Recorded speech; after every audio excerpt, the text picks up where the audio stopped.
Friends, director K Vijayabhaskar గారు direct చేసిన Telugu hits and flop movie చెప్పుకుందాం. విజయభాస్కర్ గారు అవనగడ్డ, కృష్ణా జిల్లా, ఆంధ్రప్రదేశ్లో జన్మించారు.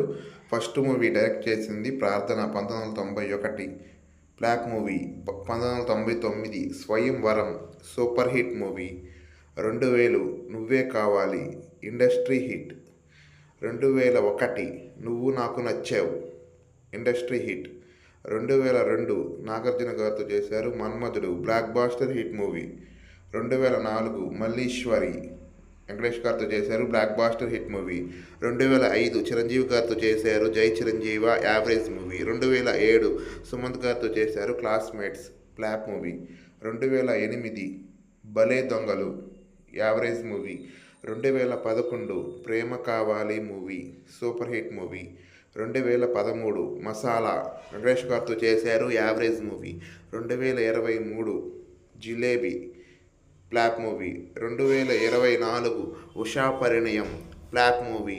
ఫ్రెండ్స్, ఈ వీడియో నాకు నచ్చితే లైక్ చేయండి, కామెంట్ చేయండి, మీ ఫ్రెండ్స్కి షేర్ చేయండి. నెక్స్ట్ వీడియో ఏ హీరో, ఏ హీరోయిన్, ఏ డైరెక్టర్ కావాలో ప్లీజ్ కామెంట్ చేయండి. అలాగే నా ఛానల్లో మూవీ కంటెంట్ ఇది మీకు కనుక ఇంట్రెస్ట్ ఉంటే వెళ్ళి చూడండి. Please subscribe my channel. Thank you friends.